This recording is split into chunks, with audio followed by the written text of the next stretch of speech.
Bismillahirrahmanirrahim. Assalamualaikum warahmatullahi taala wabarakatuh. We come back again to our topic in group communication. This is the part 3. We look at the balance and group dialectics, which means the competing and contradictory components of group work. What it means here, when we are as an individual, we have our personal choice, and at the same time when we are in a group we have this also group choices. So we are competing and contradictory components of group work. So how we balance it, whether it's a challenge because we might take both or rather or either or approach to resolve dialectic tensions in groups. Let's look at what are the group dialectics so you can understand better. Right. Uh, it's between individual goals and group goals.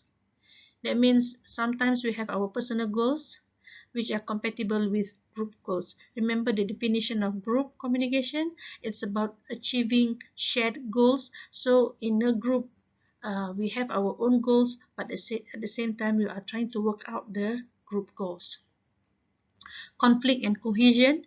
Cohesive groups are committed, unified, and willing to engage in conflict, meaning that sometimes, of course, we face conflicts during our work together, but when you are cohesive, you are committed, you are committed to work it out together. And conforming and non-conforming. Members value group norms but are willing to change, in a sense that sometimes we have our own values. We treasure our own values, but at the same time we have to respect others' values as well. So we are trying to accommodate with each other. So that's conforming and non-conforming. Another dialectics are task dimensions and social dimensions. It means that members want to get the job done and also value their social relationships. You have to respect each other, you know the boundaries, you know we have to work together, but at the same time also we do our tasks together, but at the same time we enjoy being in the group socially. Okay. Homogeneous and heterogeneous. It means that members value member similarities and differences. Everyone is unique. It's not only about us in a group, it's about everyone in the group.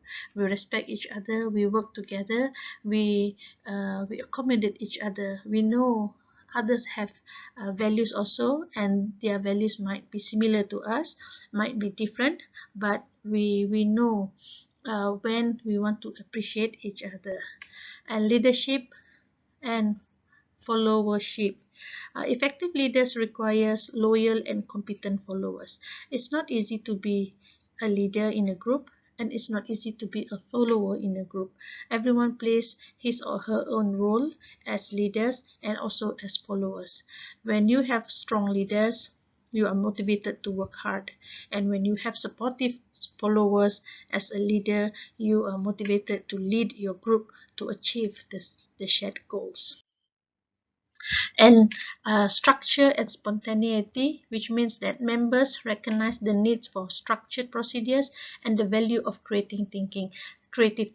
Sometimes we have to be spontaneous, and sometimes we have to well plan of what we want to do in the group. So we knowing that, we know when we can be spontaneous, when we have to really plan of what we want to do.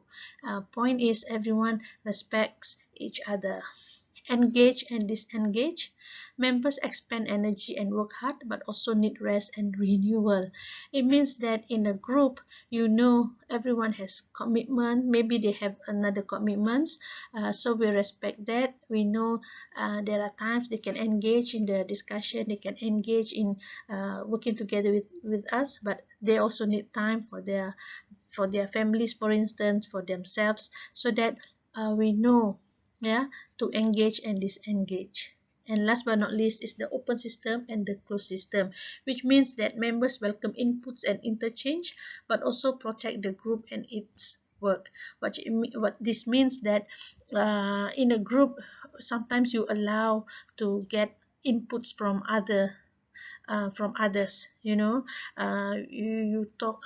share your ideas with others outside of the group, but at the same time you have to be close as well, in a way that you share but you know the boundaries. It's not that you reveal everything so that it's like nothing left for the group to be special, or to be different from others. So that's about balancing group dialectics. I hope with this explanation you understand how in a group we think of ourselves as an individual, but at the same time we also think ourselves as part uh, of the group, so that we work together to achieve the shared goal.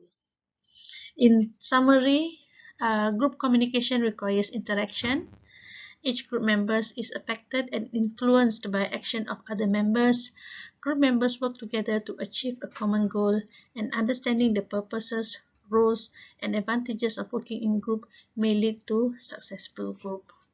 That's about it for lesson 7, group communication. Thank you.